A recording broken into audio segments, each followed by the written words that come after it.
चलिए, स्वागत है आप लोगों का सुकून की दुनिया में। आज चालू करते हैं क्लास 10th हिस्ट्री। ठीक है, पहले नोट्स कवर करेंगे। जैसे कि आप लोगों को पता है, पूरा का पूरा नोट्स कवर करेंगे पहले, और उसके बाद में पूरा का पूरा एनसीईआरटी ख़त्म करेंगे। ठीक है ना, इसको पढ़ने के बाद में पूरा का पूरा एनसीईआरटी आराम से हो जाएगा। लेकिन मेरा काम क्या है कि हम आपको इतना बार रिफाइन करेंगे कि मेरे से एक बार गुजरने के बाद में कहानी एकदम टनाटन हो जाए। ठीक है ना, एकदम मन लगा के पढ़ना है। सारा का सारा जो नोट्स है डिस्क्रिप्शन में मिलेगा, और किसी तरह की कोई परेशानी होगी तो कमेंट बॉक्स में बोलिएगा। ठीक है, चलिए तो आराम से शुरू करते हैं। और पढ़ने का तरीका मैं बताता हूँ कैसे बताना है। जैसे कि आज चालू हुआ क्या, rise of nationalism in Europe. ठीक है, जैसे ही चालू होगा तो क्या होगा, इसका सारा टॉपिक लिखना है कि ये टॉपिक है, ये टॉपिक है, ये टॉपिक है। ठीक है ना, और उसको खुद से याद करना है। हम मेरे से पढ़ने के लिए क्या चाहिए आपको, मात्र एक कॉपी और 2 पेन। ठीक है ना, ये सब नोट्स बनाने का टाइम पास नहीं करने की जरूरत है। चुपचाप आराम से बोर्ड को देखते रहिए। ऐसे लिखे हुए कि एक बार पढ़ के भी लीजिएगा तो आपको समझ में आ जाएगा। ठीक है ना, अच्छा। उसके बाद में क्या करना है, जैसी कॉपी में सारा टॉपिक को लिखना है और टॉपिक को खुद से इलस्ट्रेट करने की कोशिश करना है कि ये टॉपिक में ये बातें थी। ठीक है ना, उसको इलस्ट्रेट करना है, और इलस्ट्रेट करते करते सारा खत्म करना है। और फिर लेवल पे ऐसे जाना है कि चैप्टर का नाम लीजिए। ठीक है ना, और सारा टॉपिक भी आपको याद रहे, और फिर से इलस्ट्रेट भी खुद से करें। जब तक आप ऐसे नहीं करना चालू करेंगे तब तक आपका लेवल अपग्रेड नहीं हुआ है। चलिए बिना टाइम गवाए हुए चालू करते हैं। Nationalism Europe, introduction. एक शख्स थे जिनका यूटोपियन विजन था। यूटोपियन विजन का मतलब होता है सब कुछ समाज में सुंदर, समझे, सब कुछ रहना पीना खाना बात विचार करना, इस जाति से उस जाति से मिलजुल कर रहना। ठीक है ना, मतलब एक सुंदर व्यवस्था। ठीक है, लेकिन ये सिर्फ और सिर्फ इमेजिनेशन में है। ठीक है ना, हकीकत में नहीं है। ये कौन थे, फ्रेडरिक सोरो। ठीक है ना, यूटोपियन विजन था इनका। अ फ्रेंच आर्टिस्ट, फ्रेंच कलाकार थे। ठीक है ना, visualized a world of a democratic and social republic in 1848। ठीक है ना, 1848 में एक दुनिया को एक नज़र से देखने का कोशिश किया जहाँ पे लोकतंत्र हो। लोकतंत्र मतलब हो किसका, प्रजा का राज्य हो। ठीक है, जैसे कि अभी हम लोग रह रहे हैं। पहले इस तरह की व्यवस्थाएं नहीं थी। ठीक है ना, पहले मोनार्किज्म का पूरा बोलबाला था। मोनार्किज्म मतलब राजा का बेटा ही राजा बनेगा। ठीक है, ऐसे करके कहानियां। ठीक है, राजा का बेटा अगर अच्छा बना तो हो सकता है कि जनता का कुछ भला हो। ऐसे इतिहास में कुछ कुछ अच्छे लोग हैं, और मतलब कि उसके विपरीत में भी लोग हैं। ठीक है ना, खैर उतना इतिहास इतना बड़ा है कि विषय से विषय अंतर होंगे तो होते ही रह जाएंगे। ठीक है, उनका एक फेमस कला था जो एक दिखाता था क्या, एनलाइटमेंट। ठीक है ना, चार्टर राइट। ठीक है ना, लिबर्टी। ठीक है, people of Europe and America marching towards statue of liberty. ये हम लोग आज भी जानते हैं। ठीक है, एक लेडीज है जिनके हाथ में टॉर्च है। ठीक है ना, क्या करता है वो, liberty personified as female figure holding the torch of enlightenment and charter the right of man। ठीक है ना, charter of right of man का मतलब एकदम आसानी से समझ लीजिए, declaration of right of man end of citizen. ठीक है ना, 1789। ठीक है ना, ये उस समय की बात करें, फ्रेंच रिवोल्यूशन। फ्रेंच रिवोल्यूशन का भी है, हो गया है, आप जा करके देख सकते हैं। ठीक है ना, अगर डिटेल करना है तो, हालांकि इसमें थोड़ा थोड़ा पार्ट आ ही जाता है तो डिटेल हो जाएगा, लेकिन फिर भी और डिटेल से करना है तो है, फ्रेंच रिवोल्यूशन डाला हुआ है, आप पढ़ सकते हैं। क्या हुआ, क्या, declaration of right of man of citizen. ठीक है ना, जितना भी है कि एक आम आदमी पैदा हुआ है तो उसको क्या क्या चीज की आज़ादी होनी ही चाहिए। पहले एक दूसरे से बात करने का निर्धारण करता होता था, बहुत था। ठीक है ना, बैठ के खा सकते हैं कि नहीं, उनके साथ बोल सकते हैं कि नहीं सकते हैं, घर से किसका निकलना है किसका नहीं निकलना है, मतलब जिस तरह की बातें को सोच सकते हैं उन तमाम चीज़ों की पाबंदियाँ हो सकती है, लिखना पढ़ना इत्यादि सब बहुत कुछ था। ठीक है ना, तो क्या हुआ, लोग मिल करके इस तरह से डिक्लेरेशन किए। ठीक है, कि हम लोग को क्या होगा, जैसे कि उसमें आता है लिबर्टी, फ्रेटर्निटी। ठीक है ना, ये सब आता है। ठीक है ना, क्या वो सब हमको ना बर्थ राइट से मिलना ही चाहिए। ठीक है ना, फ्रीडम ऑफ स्पीच। ठीक है, ये सब है डिटेल में, पूरा चैप्टर में ही है, बार बार आते रहेगा। ठीक है ना, तो क्या इतना होना ही चाहिए किसी भी इंसान के पास। ठीक है, ये centred symbolism of absolutist institution of the ground. ठीक है ना, क्या है, पूरा का पूरा, ठीक है ना, जितना था ये लोग मेहनत इस तरीके से किया कि जितना भी ये मोनार्किज्म था पूरी तरह से ध्वस्त किया, ठीक है ना, पूरी तरह से, ठीक है, जितना भी सिंबल था, ठीक है ना, किस तरह से कहाँ जाके बैठना है, कितनों सैल्यूट करना है, किधर कोई आवे तो रास्ता खाली कर देना, इस तरह की बहुत सारी कहानियां हैं, ठीक है ना। तो क्या है, उस तरह की जितने भी सिंबलिज्म थे वो धीरे धीरे खत्म हो गया। अब लोग जो मोनार्किज्म में रहते थे उन लोग को समझ में आने लगे कि अब हम लोग का ऐसा व्यवस्था नहीं चलेगा, ठीक है ना। एकदम लगातार लगातार का लगातार एकदम प्रोटेस्ट, विद्रोह और एकदम एग्रेसिव तरीके से हुआ। इसमें हम लोग आएंगे कि एग्रेसिव हो गया था एकदम पूरा लिबरलिज्म। लिबरलिज्म मतलब उदार लोग जो मिलजुल के चढ़ने वाले थे, अब वो बात विचार से नहीं, बहुत एग्रेसिव तरीके से काम कर रहे थे, ठीक है। तो सारा का सारा क्या हुआ, चूर चूर हो गया। किनका, अच्छा हिंदी में लिख देता हूँ ताकि आप लोग तुरंत आई कैच करें, ठीक है, आई कैच करें। इस स्लाइड में आइए, आई कैच करें जिससे आपको समझ में आ जाए, ठीक है ना। क्या हुआ था, एब्सोल्यूटिस्ट, ठीक है ना, निरंकुश शासन से सहमत जो भी था इंस्टीट्यूशन वो खत्म हो गया था, ठीक है ना। जिस तरह की मतलब कि मोनार्किज्म का भी ब्रांच होता है ना, जो लोग अरे होता है ना कोई कि एक आदमी है जिसके, ठीक है ना, तो वही चमचो ऊंचे के बारे में सारा का सारा खत्म हो गया था, ठीक है। Nation identify bye there flags, national costume, ठीक है ना।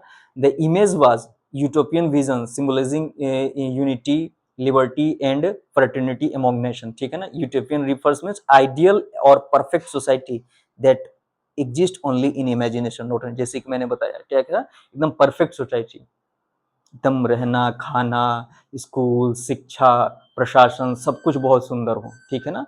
होना भी चाहिए, होना भी चाहिए, लेकिन ऐसा होता नहीं है, ठीक है ना। ठीक है, तो क्या हुआ, क्या है, यूटोपियन विजन सिंबलाइजिंग यूनिटी, क्या था ये एकता, स्वतंत्रता और बंधुत्व, ठीक है ना। फ्रेटर्निटी का मतलब होता है बंधुत्व। पूरे राज्य में हमको ये इसका इमेज बनते गया, ठीक है। और इनका क्या है, नेशन को आइडेंटिफाई, उस समय पूरा दुनिया में चल रहा था आजादी का ये लड़ाई, ठीक है ना। तो क्या हो, Nations identify bye there flags, सबका फ्लैग बनने लगा, ठीक है ना। सबका नेशनल कॉस्ट्यूम्स बनने लगे, ठीक है, सॉन्ग्स बनने लगे, ठीक है, बहुत सारी चीजें, ठीक है। तो इस तरह का चीजें होते गए, तो क्या हुआ, एक ये तो क्या थे, यूटोपियन विजन के साथ आए थे और सोचे थे कि दुनिया में कुछ ऐसा भी हो सकता है, कैसा, डेमोक्रेटिक, मतलब जहाँ पे सब कुछ सुंदर हो, ठीक है ना। क्या होगा, तो उसका उसका तरीका उन्होंने आजमाया, क्या, डेमोक्रेटिक होना चाहिए। चलिए आगे बढ़ते हैं। The French revolution in the idea of nation.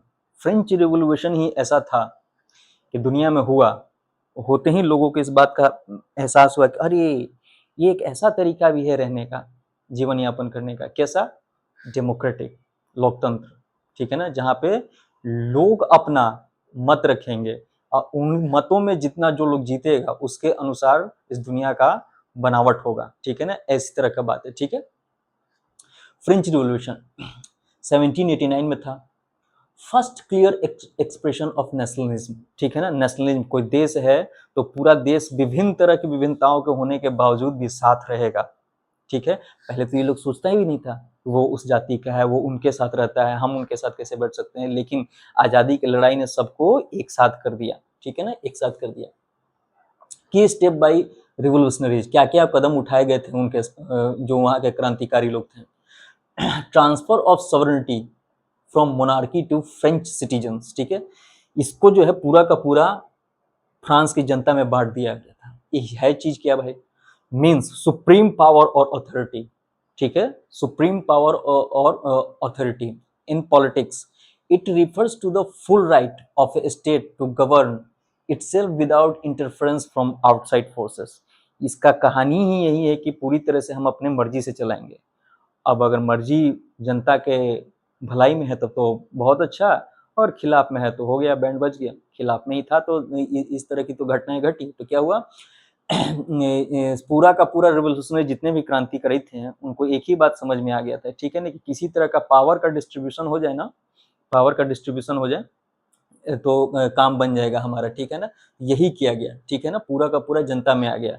इसका मतलब जनता को अब महत्व मिलने लगा। पहले पूछा ही नहीं जाता था आपकी कोई मर्जी भी है, ठीक है ना। फ्रेंच रिवॉल्यूशन में चर्चा है थर्ड स्टेट के बारे में, ठीक है ना। अपना मीटिंग में आया था तो उनका बोले थे कि वन मैन 1 वोट का दर्जा दीजिए, हमको अधिकार दीजिए, तो उनका कोई सुना भी नहीं गया था, ठीक है। तो नहीं सुनिएगा तो कब तक नहीं सुनिएगा, जनता से तो कोई जीत नहीं सकता है, ठीक है। Introduction of new symbols, try colour flag, national assembly, hymns, ठीक है ना, मार्चेस एंड यूनिफॉर्म लॉज, ठीक है ना। क्या हिम्स एक चीज, बाकी सब समझ में आता है। हिम्स क्या है? सॉन्ग्स और poems written in in praise of deity, nation और नोबल, एक तरह का सॉन्ग है, ठीक है ना। जिसको जिसका नाम हिम्स बोलते हैं, ठीक है। बहुत सारे सॉन्ग है जो तरह तरह के नाम से होते हैं, ठीक, उसमें से हिम्स है, कंफ्यूज मत होइएगा, बाकी सबका मीनिंग पता है। Standardisation of the weights measure and language, ठीक है ना। अच्छा, अब उसी समय से क्या होगा, पूरी दुनिया में जो वजन है वो स्टैंडर्ड हो गया कि इतना का स्टैंडर्ड, केजी, ठीक है ना, लीटर, ठीक है, ग्राम, ये सब आने लगा, ठीक है ना। क्या अब ये पूरी दुनिया में सेम रहेगा, ठीक है ना। तो स्टैंडर्डाइजेशन होने लगा, ठीक है ना। Measurement, metre, kilometre, litre, centimetre, ये सब क्या होगा, एकदम एक हो गया, ठीक है ना। कि यहाँ मेजर कीजिए चाहे कहीं और मेजर कीजिए, सब जगह बराबर हो गया। लैंग्वेज, ठीक है ना, कि यहाँ के लोग इस लैंग्वेज में कंफर्टेबल है, वहाँ के लोग इस लैंग्वेज में कंफर्टेबल, और सबको उतनी लिबर्टी दी गई कि आप अपना अपना कैरी ऑन कर सकते हैं, ठीक है ना। तो हमारा ये फ्रेंच रिवोल्यूशन का था और आइडिया ऑफ नेशनलिज्म, ठीक है ना। वहां से होते होते क्या चला, जैसे ही पूरा का पूरा क्या लुई फिलिप को हटाया गया था, फ्रेंच रिवोल्यूशन जाकर के देखिएगा, लुई फिलिप को हटाया गया था, क्योंकि पूरा का पूरा एकदम हालत खराब कंडीशन किए हुए था फ्रांस का, ठीक है ना। एक होता है ना कि जनता के प्रति कुछ कर्तव्यबद्ध होना चाहिए, ड्यूटी निभानी चाहिए, वैसा कुछ नहीं था। तो जनता कब तक अपना बर्दाश्त करती, खाने तक के लाले पड़ गए थे। तो खैर वो पूरा फ्रेंच रिवोल्यूशन अलग ही है। लेकिन हाँ, फ्रेंच रिवोल्यूशन से जैसी फ्रेंच रिवोल्यूशन हुआ, पूरी दुनिया में बात चली। अब समझ में आया कि अरे फ्रेंच वाले लोग तो अब ऐसे सारे के सारे लोग रह रहे हैं जिससे कि क्या है, अब उनकी बात कही जाती है कि वो ऐसा दुनिया में होता ही नहीं था। तो फिर धीरे धीरे धीरे धीरे धीरे धीरे ये बात फैलने लगी, ठीक है ना। तो ऐसे काम चलने लगा, ठीक है। आगे बढ़ते हैं। अच्छा, French mission to liberate people of Europe from despotism, ठीक है। डिपोटिज्म क्या है भाई? A form of government where a single ruler holds absolute power and rules in oppressive, cruel और ऑथोरिटेरियन वे, ठीक है ना। फ्रेंच मिशन क्या था? पूरा जो क्रांतिकारी थे कि पूरा का पूरा यूरोप को डिपोटिज्म से खत्म करना। डिपोटिज्म मतलब वही क्या है, एक इस तरह का राजा या मोनार्किज्म या कोई एक ऐसा व्यक्ति, डिपोटिज्म को ऐसा समझ लीजिए कि पूरा का पूरा पावर अकेले होल्ड करता है और तरीके से नहीं, बेतरीके से पूरा राज्य चला रहे अपनी मर्जी से, ठीक है ना, अपनी मर्जी से, खराब तरीके से, ठीक है ना। ये क्या है? ऑप्रेसिव, एकदम दबा कुचल करके, ठीक ना। क्रूएल, जितना भी एकदम खतरनाक तरीका अपनाया जा सकता है वो, ठीक ना। ऑथोरिटेरिज्म, टेरियन, ठीक है ना, क्या मेरा ही अधिकार और किसी का कोई अधिकार नहीं, ठीक है ना। स्प्रेड ऑफ नेशनलिज्म, ठीक है ना। नेशनलिज्म का कैसे फैलाव हुआ, ठीक है ना। कैसे लोग पूरे देश में इस तरह का बात फैला कि नेशनलिज्म की एक चीज है कि हम लोग पूरे इस देश के लोग एक साथ कैसे रह सकते हैं, ठीक है। Formation of Jacobins club in European cities, ठीक है ना।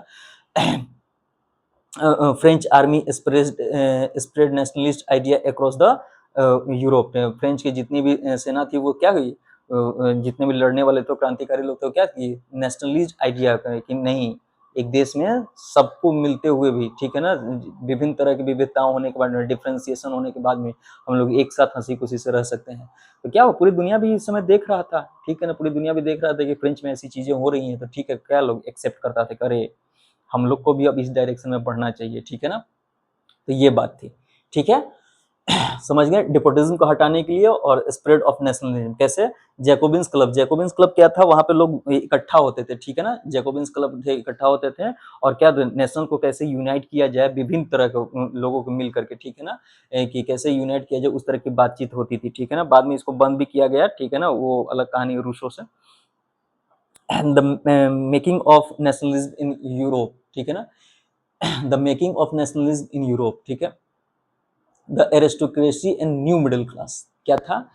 एरिस्टोक्रेसी मतलब राजशाही, राजशाही कैसे कैसे चल रहा था, ठीक है ना वो, और ऊपर से क्या हुआ, मिडिल क्लास का, मिडिल क्लास भी लोग धीरे धीरे धीरे ग्रो अप करने लगा था, कुछ छोटी फैक्ट्रियों में, कोई वकील, कोई व्यापारी, इस तरह का धीरे धीरे हो रहा था। क्या हो रहा था, निजी चीज जिंदगी में उनका सुधार आ रहा था। तो निजी जिंदगी में सुधार आ रहा था तो देख रहे थे कि हम तो कर लिए, मेरे आने वाले वंशज भी, जो लोग इकट्ठे हुए थे वो धीरे धीरे अपने आइडियाज को फ्लरिश कर रहे थे, और आइडियाज को फ्लरिश कर रहे थे, लोग अपना ये उसको एक्सेप्ट कर रहे थे कि हाँ भाई इसे भी किया जा सकता है, ठीक है। Dominant class, landed aristocracy, spoke French, intermarried, held state, ठीक है ना। Rise of middle class due to industrialisation, industrialist, professionals, businessman, ठीक है ना। क्या क्या हुआ, डोमिनेंट क्लास, ठीक है ना, एरिस्टोक्रेसी को खत्म करने की कोशिश किया, ठीक है ना, अपना भाषा को एक किया, ठीक है ना, कि भाषा एक रहेगा। इंटर मैरिड, मैरिड करने का कोई ये नहीं है, जोर जबरदस्ती नहीं है। पहले क्या था कि जबरदस्ती शादी भी कर दी जाती थी, जबरदस्ती या मर्जी से छोड़ भी दिया जाता था। तो उस तरह की ये मैरिड का अलग ही कहानी, मतलब कि पूरा इसी तरह का था कि अब आज़ादी है, ठीक है ना। पहले ये किया था कि आज़ादी नहीं थी, खास करके महिलाओं के साथ, ठीक है। ऐसे held state, rise of middle class due to the industrialisation, क्या हुआ, इस सब बढ़ा, तो मिडिल क्लास लोग काम करता था, मिडिल क्लास को काम मिला, तो उनका आमदनी हुई, तो जीवन में सुधार हुआ, ठीक है। What did liberal nationalism stand for, आखिर ये है क्या, ठीक है ना। समझते हैं इसको। Liberalism from Latin Libre meaning free, Libre का मतलब क्या हुआ, free. Political liberalism, individual freedom, equality before law, representative और गवर्नमेंट, ठीक है ना। इकोनॉमिक, ये पॉलिटिकल लिबरलिज्म क्या था, क्या कि सबका अपना अपना आज़ादी होना चाहिए, ठीक है ना।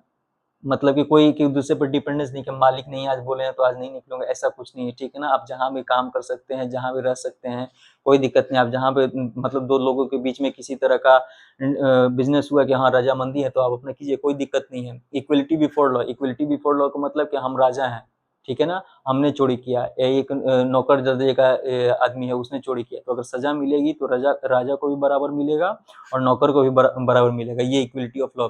रिप्रेजेंटेटिव गवर्नमेंट क्या था, अब क्या था कि जनता जब आ रहा है तो जनता अगर आएगी तो क्या होगा, सारा के सारे जनता तो रिप्रेजेंटेटिव बन नहीं सकती है, सब कोई तो पॉलिटिक्स में इन्वॉल्व हो नहीं सकता है, तो क्या हो सकता था, इन सब कोई इतना क्राउड है तो क्राउड का कोई ना कोई तो मोटो होगा, कोई ना कोई विजन होगा, तो उनके विजन को रिप्रेजेंट करने के लिए एक व्यक्ति को, जैसे आज भी चल रहा है, हम अपने अपने इलाके के मुखिया, ठीक है ना, एमएलए ये सब वगैरह चुनते हैं, फिर से सीएम, फिर से प्रधानमंत्री, ठीक है, उसी तरह से प्रोसेस हो रहा था, representative government.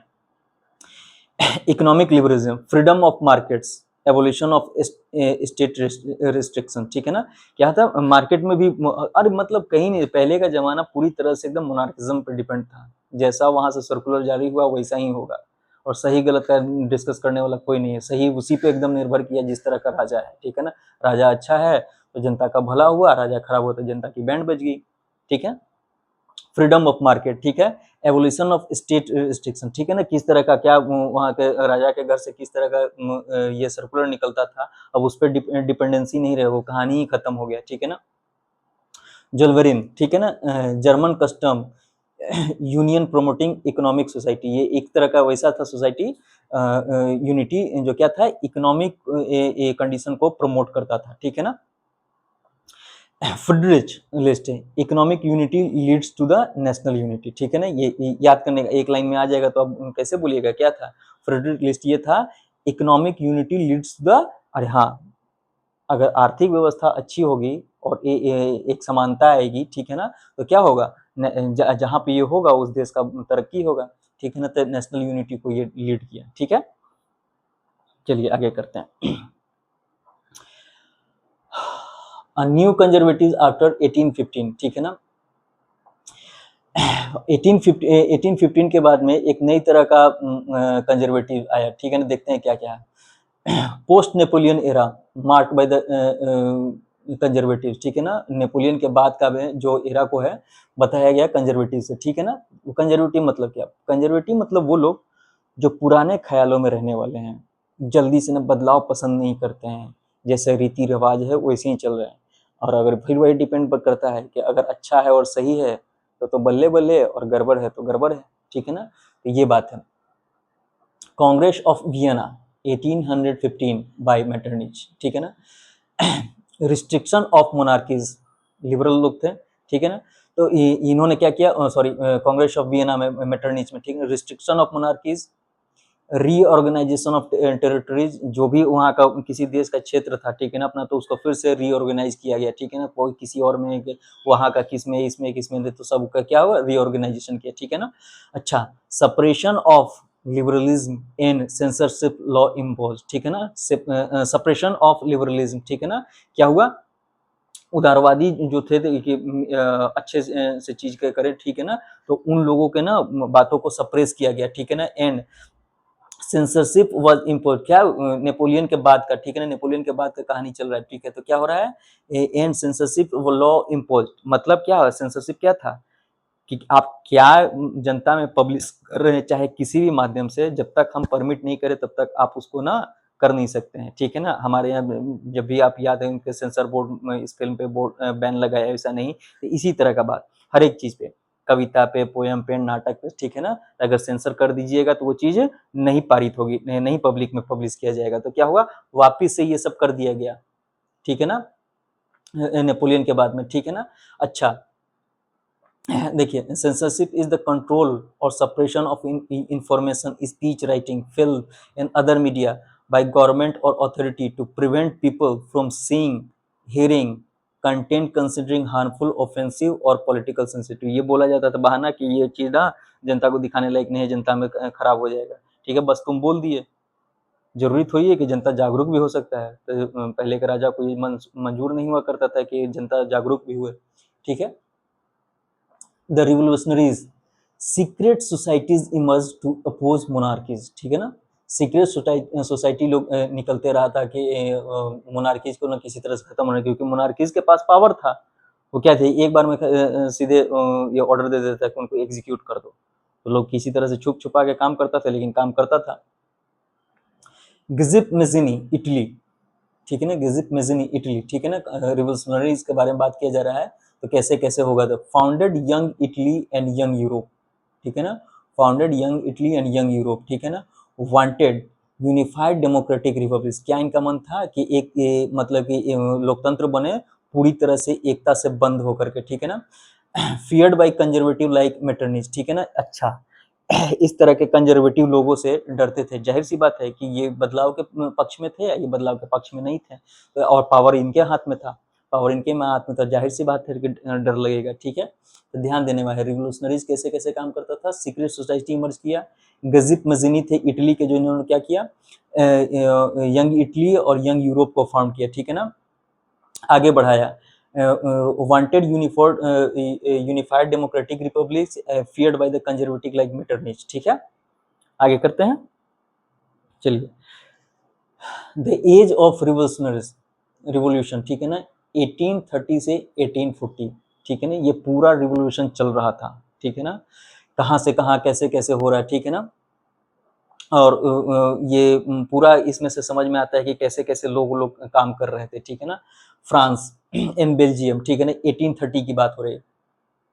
Bourbon king overthrown इन जुलाई 1830, बर्बन किंग क्या थे, अपने गद्दी से हटा दिए गए, किस समय, जुलाई 1830, जुलाई 1830 में बर्बन किंग ओवरथ्रोन, मतलब अपने राजपाट से हटा दिए गए, ठीक है ना, जनता के द्वारा।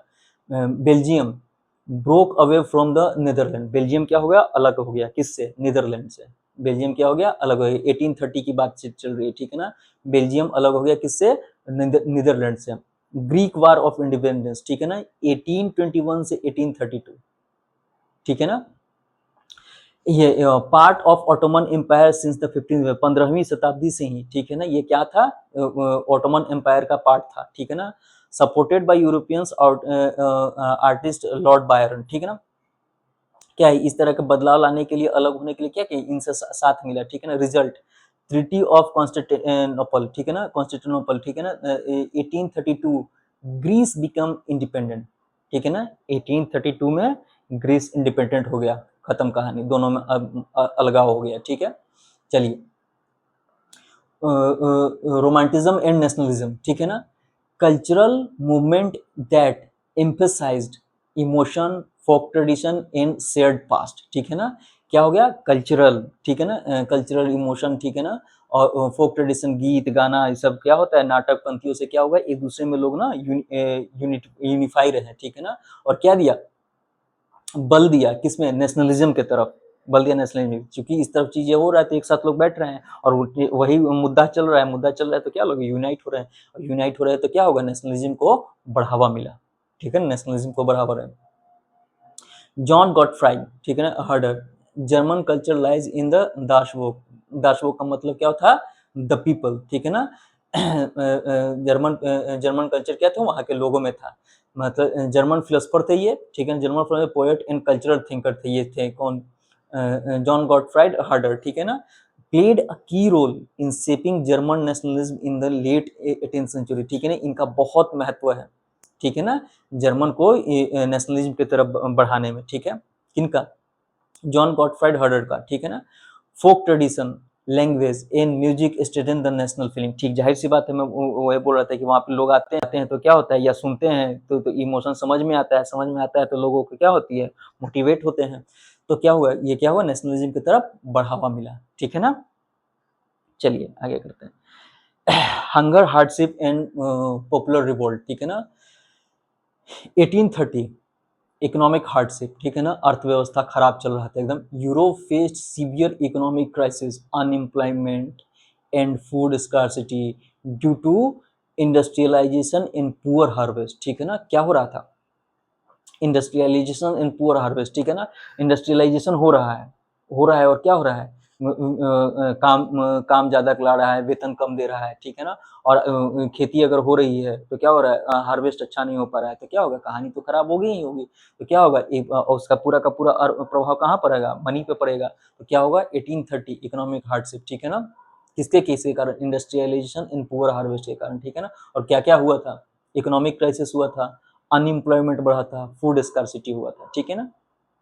1848 रिवोल्ट इन पेरिस, ठीक है ना, Louis Philippe overthrown, republic form, ठीक है ना, अब देश बनाया गया, ठीक है, the February revolution of 1848 in Paris removed Louis Philippe, ठीक है, and led to the establishment of the second republic, ठीक है ना, 1848 में जो क्रांति हुआ था वहां पे लुई फिलिप को हटा दिया गया, और उसके बाद में क्या हुआ, सेकेंड रिपब्लिक फॉर्मेशन हुआ, ये याद रखिएगा, सेकेंड रिपब्लिक 1848 में बनाया गया था, ठीक है ना।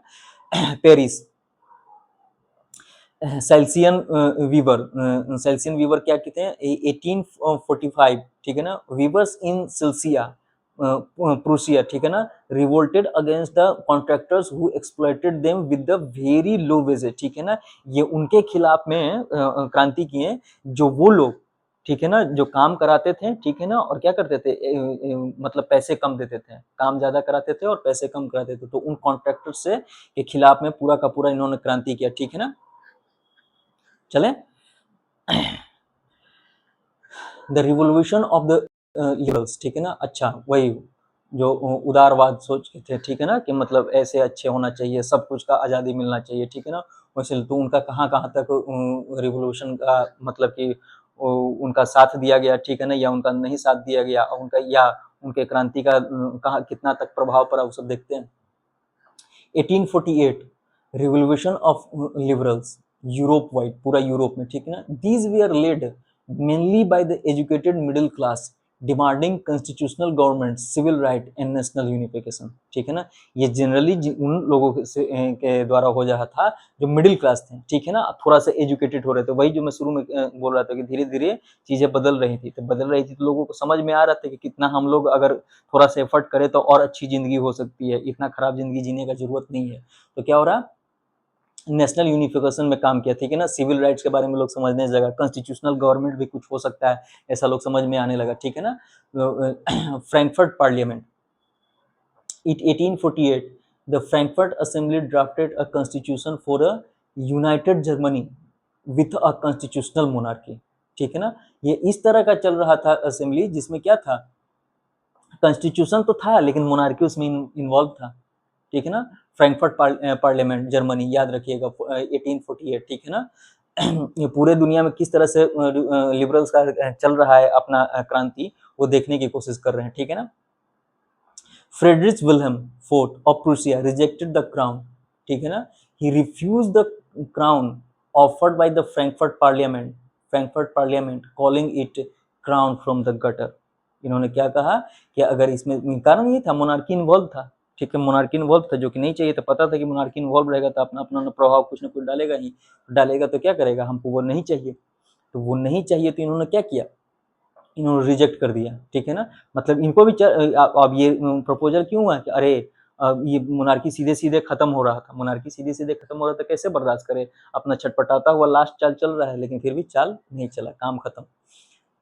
Women participated but were denied political rights. Women actively took part in 1848 revolution but were excluded from the voting and political rights. इन्होंने किया, क्रांति किया, ठीक है ना, अच्छा खासा भूमिका निभाया, लेकिन इनको क्या पॉलिटिकल राइट्स नहीं मिला था और वोटिंग का अधिकार भी नहीं मिला था वुमेन को, ठीक है ना। The making of Germany and Italy, ठीक है, unification of Germany by army, ठीक है ना, पहला देखते हैं। फेल्ड लिबरल अटेम्प्ट्स, ठीक है ना, लिबरल अटेम्प्ट्स का फेल हो गया, कैसे। In 1848, German nationalists and rebels tried to unite Germany through a parliament at the Frankfurt, ठीक है ना। लिबरल लोग क्या थे, वही फ्रैंकफर्ट का सहायता लेकर के, असेंबली का लेकर के चाह रहे थे कि इस तरह का नेशनलिज्म बना रहे, लेकिन जनता को ये एक्सेप्टेबल नहीं था, ठीक है। Their movement failed because kings and aristocrats opposed it, ठीक है ना।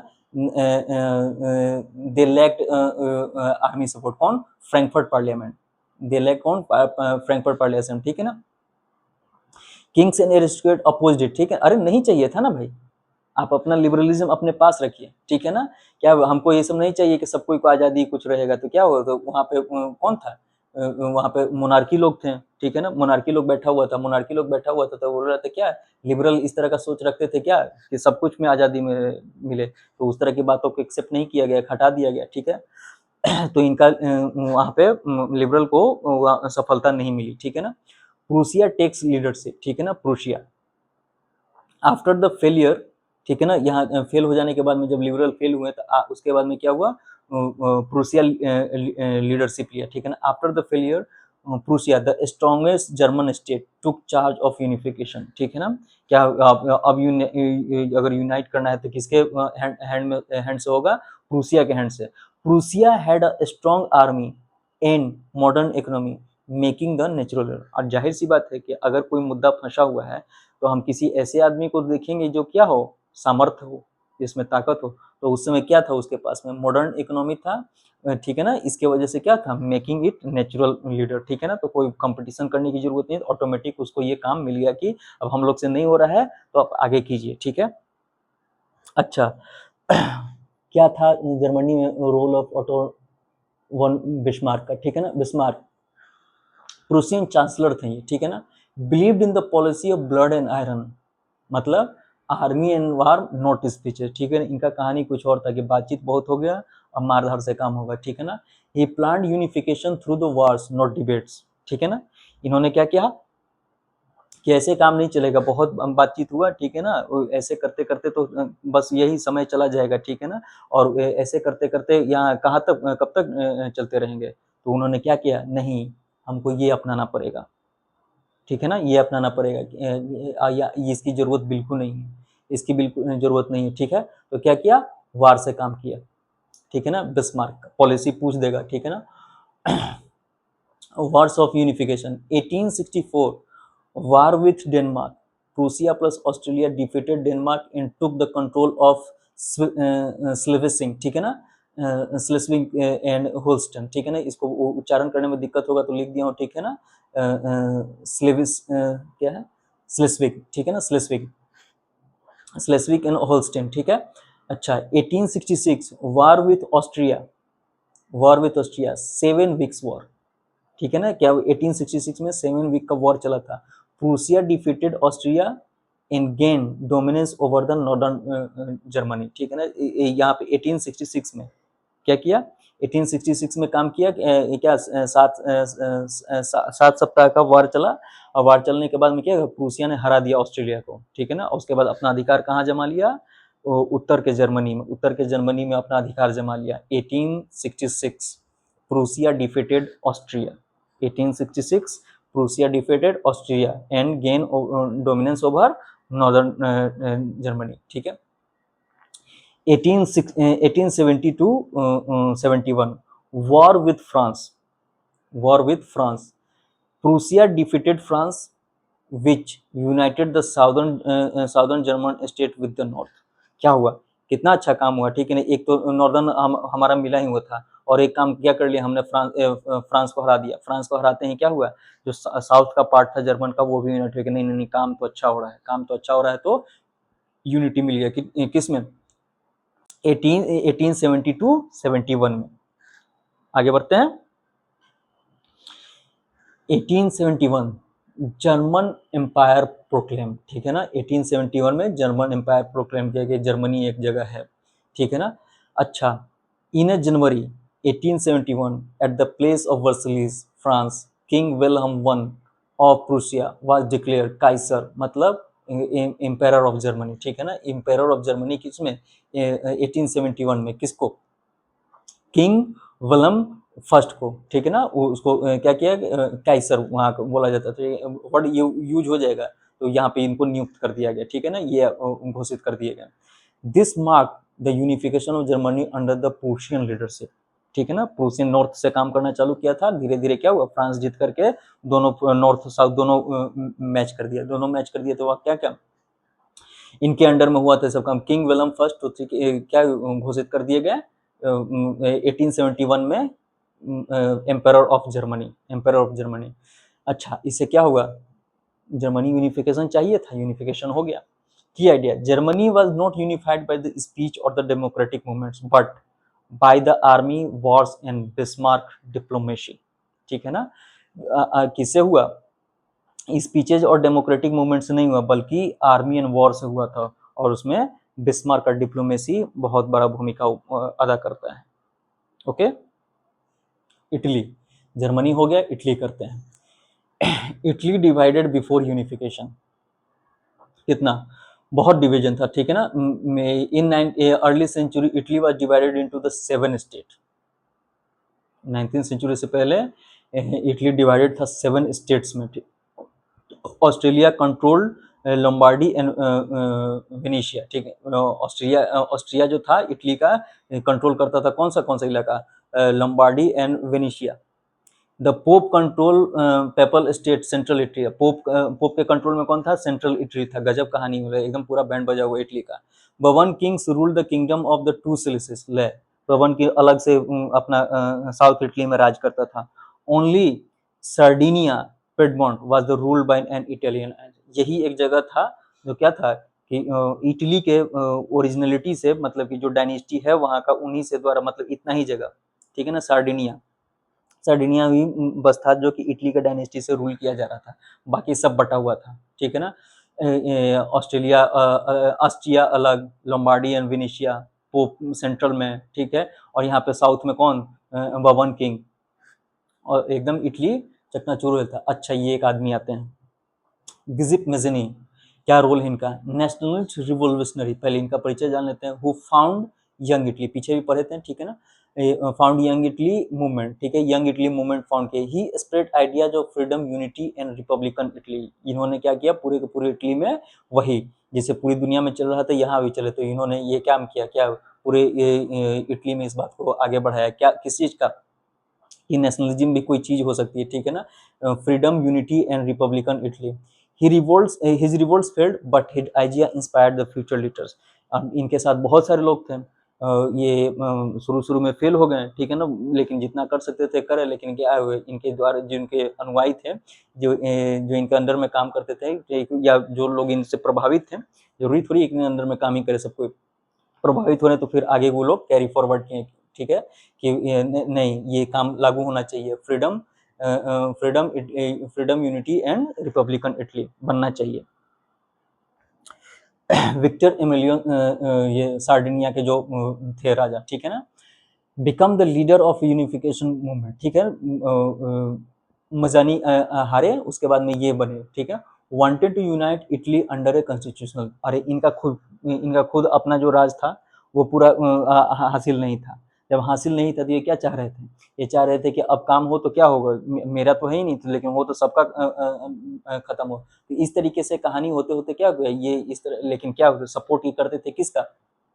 कॉन्स्टिट्यूशनल मोनार्की का, कॉन्स्टिट्यूशनल मोनार्की का, ठीक है, कम से कम इतना के लिए तो एग्री थे। चलिए, कवर्स डिप्लोमेसी, ठीक है ना, एक ऐसे थे, इनका क्या था, अच्छा, prime minister of Sardinia Piedmont was a skilled diplomat. इनके पास में बातचीत करने का कला थी और बातों को अपने अच्छे से निकलवाने करके बिना मारधार का ये काम करने में माहिर थे, ठीक है।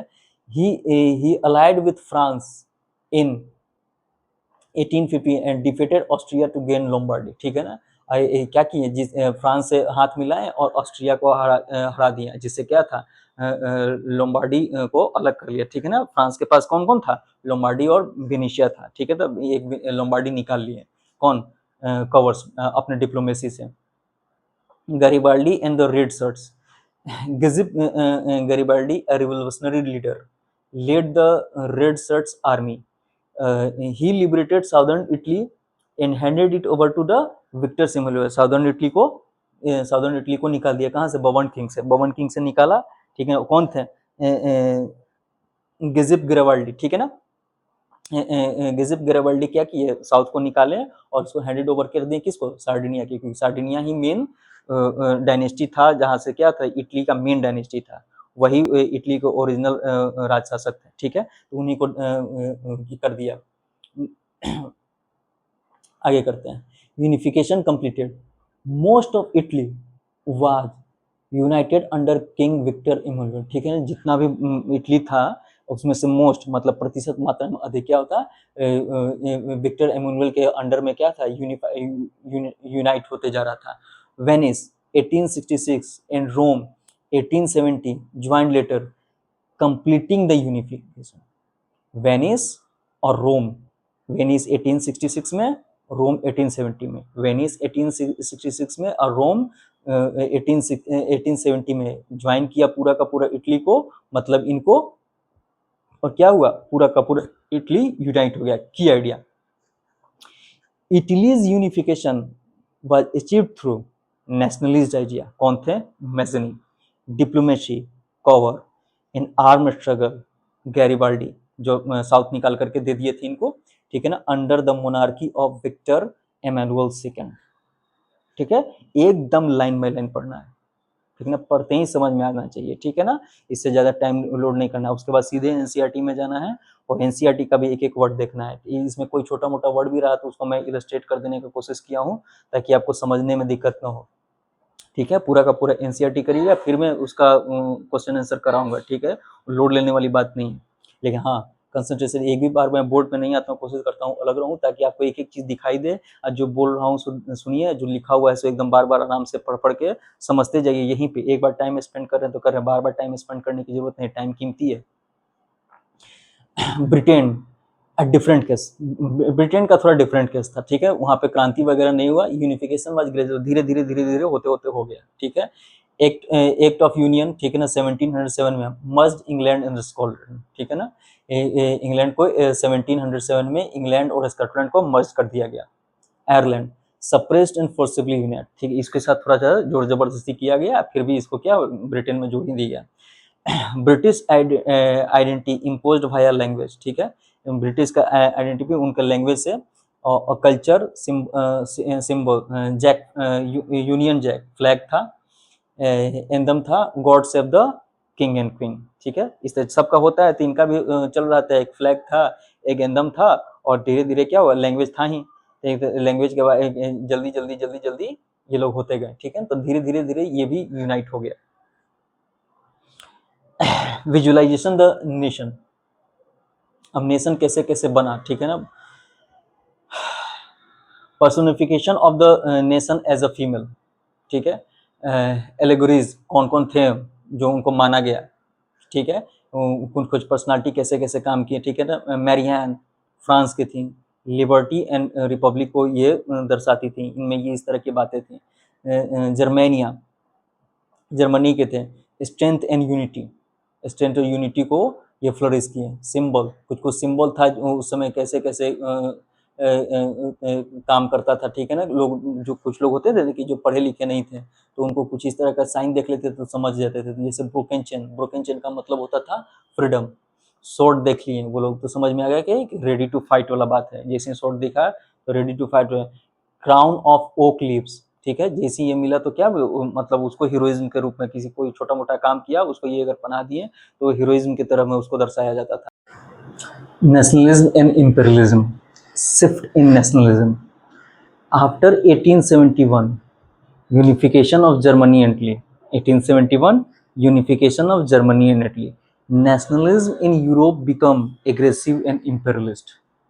ठीक है, अरे दो जगह हो गया, ठीक है, तो बाकी यूरोप बचा हुआ तो बाकी भी चाहता होगा नहीं कि अरे दो जगह हो रहा है तो हमको भी जो होगा, यानी कि हम लोग थोड़ा सा कम एनर्जी से काम कर रहे हैं तो एनर्जी को बढ़ाया तो क्या होगा, become aggressive and imperialist. Imperialist का मतलब extending power over the other nation through colonization, force और इकोनॉमिक कंट्रोल, ठीक है, या तो उन्हीं के जा करके कॉलोनी बना लिए, ठीक है ना, कि हम आप ही के यहाँ रहेंगे और आप ही के यहाँ काम करेंगे, आपको अंडर मेरे अंदर काम करना होगा, ठीक इस तरह से फोर्स और इकोनॉमिक कंट्रोल, या पैसा का इस तरह का फ्लो कर दिया कि आप हमारे अंडर में आ जाइएगा तो आपको हमारे अंडर में काम करना होगा। Countries now wanted colonies and dominance, not just freedom, ठीक है ना, क्या है कि फ्रीडम दे करके जाने वाला, जिसके अंदर में कॉलोनाइजेशन रहता था वो लोग दे करके चले, नहीं, अब ऐसे नहीं काम चलेगा। अब क्या काम चलेगा, पूरा का पूरा हमको चाहिए, हम कैसे यहाँ स्कूल चलाएं, हम कैसे यहाँ प्रशासन चलाएं, हम कैसे यहाँ पे गवर्नमेंट चलाएं, इससे आपको कोई लेना देना, आप सीधे सीधे यहाँ से जाइए, ठीक है। जो लोग भी फ्रीडम चाह रहे थे, ठीक है ना, पूरा का पूरा क्या चाह रहे थे, पूरा का पूरा अपना अधिकार चाह रहे थे, ठीक है, बस अपना आज़ादी नहीं। द बाल्कन रीजन को थोड़ा डिटेल कर लेंगे, थोड़ा सा समझ में नहीं आता है। Located in the south eastern Europe under Ottoman empire control. कहाँ था, ऑटोमन एम्पायर के कंट्रोल में था। ऑटोमन एम्पायर क्या था, वीक हो रहा था, तो वीक हो रहा था तो इसका जो लोकेशन था ना, इसके कारण ये बहुत लोगों के लिए यूजफुल हो सकता था, तो लोग इसके तरफ बढ़े। वेरी मल्टी एथनिक, कौन कौन, स्लाव्स का मतलब सर्ब्स और Bulgarians, Greek, Albanians, Romanian etc, सब के सब इसके तरफ बढ़ रहे थे। Slavic nationalism rose, people wanted independence and to form their own nation, ठीक है ना, क्या ये सब बढ़ रहा था तो अपना नेशन बढ़ाना चाह रहे थे, और नेशन बढ़ाना चाह रहे थे तो देख रहे थे क्या बाल्कन्स कमजोर पड़ रहा है, क्यों कि ऑटोमन एम्पायर वीक पड़ रहा है, ऑटोमन एम्पायर वीक पड़ रहा था, जब बढ़ ही रहा था तो सोच रहे थे कि इसके भी रीजन में घुस जाए। चलिए इस बाल्कन्स रीजन को पूरा अच्छी तरह से समझते हैं, समझेंगे, एक मिनट।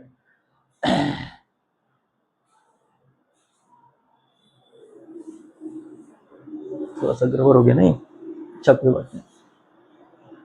बाल्कन रीजन को फिर से आकर के देख लेंगे, पहले देख लेते हैं।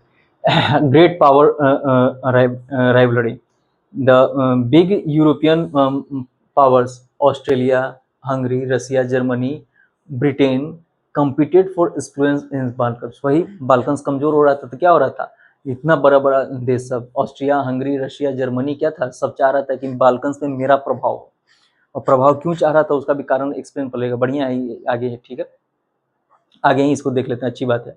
रसिया सपोर्टेड स्लाव्स को सपोर्ट किया, किसको, स्लाव्स मतलब सर्ब्स और बुल्गारियन को सपोर्ट कर रहा था, ठीक है। अच्छा जब सपोर्ट कर रहा था, देखिए आगे समझ में आएगा कि सपोर्ट कर रहा था, क्या क्या कहानी वार का कैसे कहानी बनने का चांसेस लग रहा है। Austria Hungary wanted to expand and Ottoman control was weakening, Ottoman creating tension, ठीक है। ऑटोमन एम्पायर क्या था, वीक हो रहा था, तो वीक हो रहा तो क्या, बाकी लोग चाह रहे थे कि चढ़ाई कर दें, ठीक है ना, बाकी लोग अपना क्या थे, अपना इन्वेट करना चाह रहे थे कि हम अपना अपना एरिया बढ़ाएं। Resulting conflicts, war between Balkan states 1912 to 1933 broke out over territory, ठीक है ना, सब एक दूसरे के टेरिटरी से क्रॉस करके लड़ाई करना चालू कर दी कि हमको चाहिए।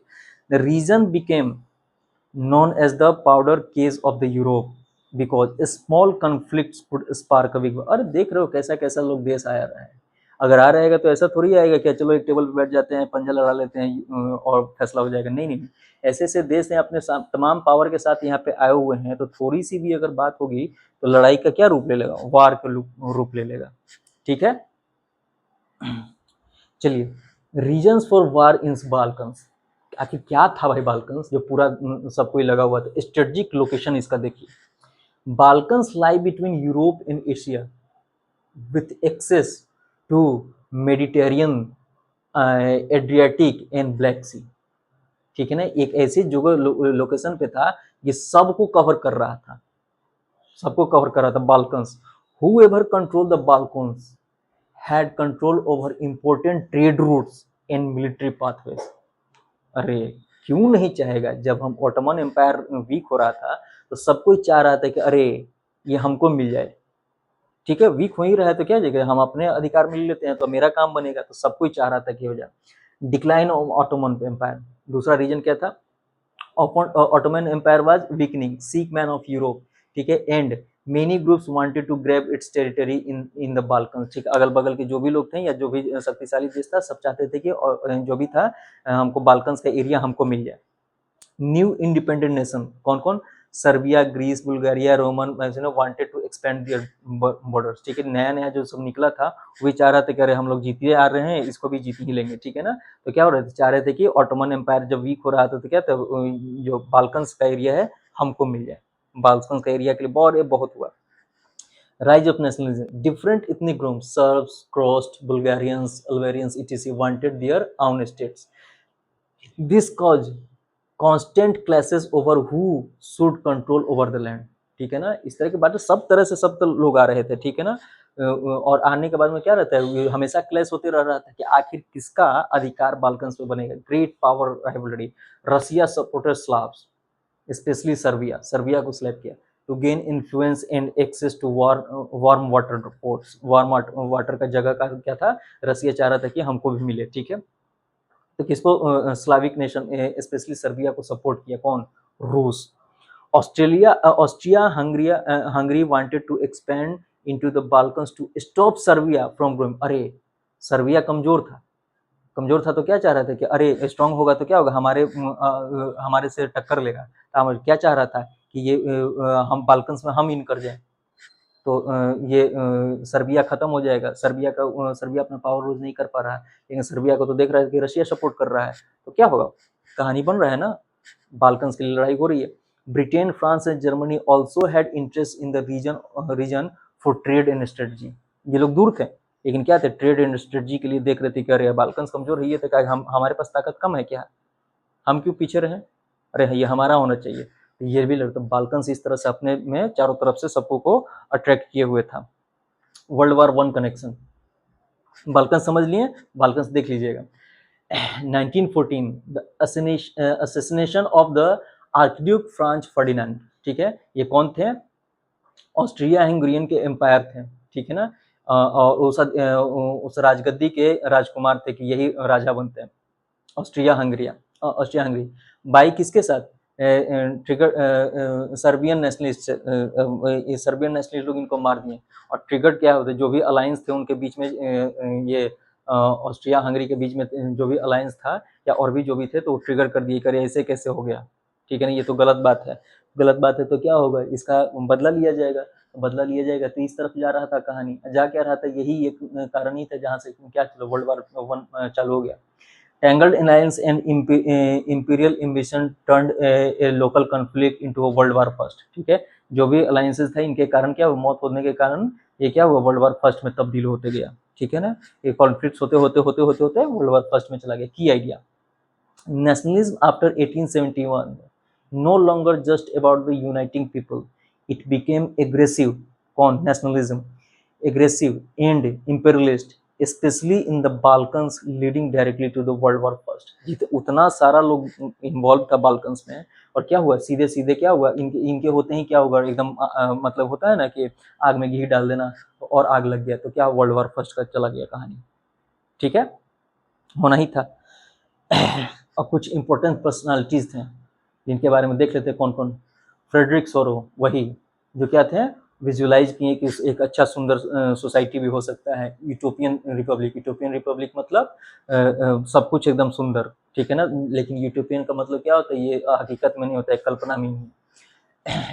Ernest Renan, shared past have common memories history and struggle and achievements, shared will. ठीक है, क्या इनका कहना था क्या कि जो पास्ट में लोग अपना सब कुछ मेमोरी, हिस्ट्री, स्ट्रगल किए हुए हैं तो सब लोग साथ रहना चाहिए, ठीक है।